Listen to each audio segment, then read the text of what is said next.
السلام علیکم ورحمۃ اللہ وبرکاتہ۔ لک الحمد یا اللہ والصلاة والسلام علی سید المرسلین۔ فرائض نماز سے متعلق گفتگو ہوئی تھی کہ نماز کے اندر 7 چیزیں فرض ہے: تکبیر تحریمہ، قیام، قرات، رکوع، سجود، قعد اخیرہ اور خروج بسنعہ۔ تکبیر تحریمہ نماز میں فرض ہے، یعنی جن نمازوں میں قیام فرض ہے ان نمازوں میں کھڑے ہو کر تکبیر تحریمہ کہنا بھی فرض ہے۔ اگر بیٹھ کر، یعنی جن نمازوں میں قیام فرض ہے ان نمازوں میں کسی نے بیٹھ کر تکبیر تحریمہ اللہ اکبر کہا تو اس کی نماز نہیں ہوگی۔ ایسے ہی مقتدی نے امام کو رکوع میں پایا اور تکبیر تحریمہ کہتے ہوئے رکوع میں گیا، یعنی تکبیر اس وقت ختم کی کہ ہاتھ بڑھائے تو گھٹنے تک پہنچ جائے تو اس مقتدی کی نماز نہیں ہوگی۔ اکثر دیکھا یہ جاتا ہے کہ جب امام اللہ اکبر کہہ کے رکوع میں پہنچتا ہے تو مقتدی، آنے والا مقتدی اس رکعت کو حاصل کرنے کے لیے، اس رکعت کو پانے کے لیے تیزی کے ساتھ صف میں داخل ہوتا ہے، اور صف میں داخل ہونے کے ساتھ ہی ساتھ، یعنی صف میں داخل ہونے کے بعد نہیں بلکہ چلتے چلتے صف میں ہی وہ اللہ اکبر کہتے ہوئے سب میں کھڑا ہوتا ہے اور رکوع میں چلا جاتا ہے، تو اس طریقے سے بھی اس کی نماز نہیں ہوگی، کیونکہ اب قیام جو فرض ہے وہ نہیں پایا گیا، اور جب قیام جو فرض ہے اس کی ادائیگی نہیں ہوگی تو نماز نہیں ہوگی۔ مقتدی نے لفظ اللہ امام کے ساتھ کہا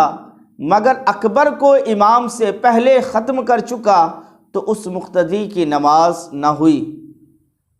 امام سے پہلے تکبیر تحریمہ کہی، اگر اقتداء کی نیت ہے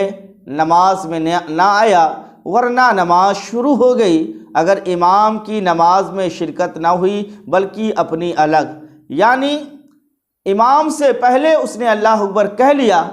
اور اگر وہ امام کی نیت کی، اقتداء کی نیت کی ہے تو اس کی نماز شروع نہیں ہوئی، اور اگر وہ منفرد تنہا نماز پڑھنے کی نیت کر رہا ہے تو نماز شروع ہو جائے گی، لیکن امام کی اقتداء میں نہیں ہوگی۔ امام کی تکبیر کا حال معلوم نہیں، صف اس کثیر ہے، مقتدیان کثرت کے ساتھ ہیں تو کچھ امام سے اتنے فاصلے پر ہیں، کافی دوری پر ہیں، اگر مقتدی تک امام کی آواز نہ پہنچے یا امام کے حالات اس پر مخفی ہوں تو اور اس نے اللہ اکبر کہا تو اگر ظن غالب یہ ہے کہ امام سے پہلے اللہ اکبر کہا ہے تو نماز پھر سے تکبیر تحریمہ کا اعادہ کرے، اور اگر ظن غالب یہ ہے کہ امام کے بعد تکبیر تحریمہ اللہ اکبر اس نے کہا ہے تو پھر نماز تکبیر تحریمہ کے اعادے کی حاجت نہیں، اور اگر ظن غالب نہ ہو بلکہ مشکوک ہو، شک و شبہ میں ہے کہ پہلے کہا یا بعد میں، تو پھر وہ تکبیر تحریمہ کا اعادہ کرے گا۔ ایسے ہی اگر کسی نے لفظ اللہ کو اللہ کہا یا اکبر کو اکبار یا اکبار کہا تو اس کی نماز نہیں ہوگی، یہاں تک کہ اگر اس نے معنی فاسدہ سمجھ کر قصدن کہا تو وہ کافر ہو جائے گا۔ اگر فاسد معنی جانتے ہوئے پھر اللہ کہا یا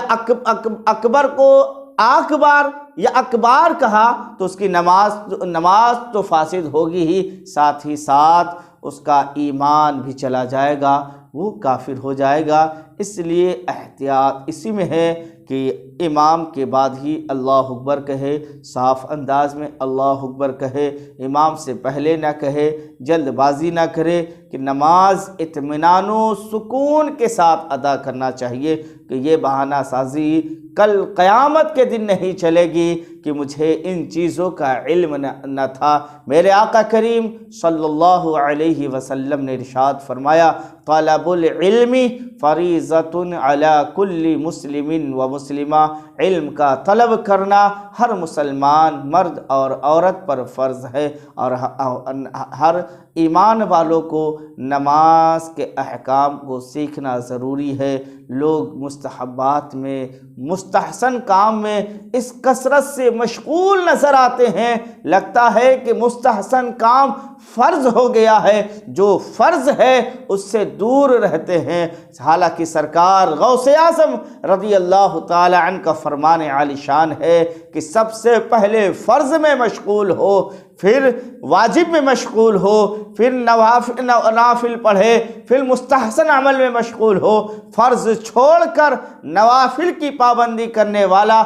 نوافل اور مستحسن عمل کرنے والا کل قیامت کے دن ذلیل و رسوا ہو جائے گا، قیامت کے دن ذلیل و رسوا ہوگا۔ سرکار غوث اعظم رضی اللہ تعالی عنہ فرماتے ہیں، ایسا شخص جو فرائض و واجبات کو ترک کر کے مستحسن اور نوافل میں مشغول ہوتا ہے، اس کی مثال ایسے ہی ہے جیسے کسی بادشاہ نے اپنی خدمت کے لیے کسی کو منتخب کیا کہ میری وہ خدمت کرے، وہ بادشاہ کی خدمت کو چھوڑ کر کسی دوسرے غلام کی خدمت میں مشغول ہو جائے، یعنی آقا کی خدمت سے انحراف کرے اور غلام کی خدمت کرے۔ تو میرے سرکار غوث اعظم رضی اللہ تعالی عنہ فرماتے ہیں کہ سب سے پہلے فرض میں مشغول ہو، جو مالک نے نماز فرض کی ہے پہلے فرض پڑھو، پھر واجب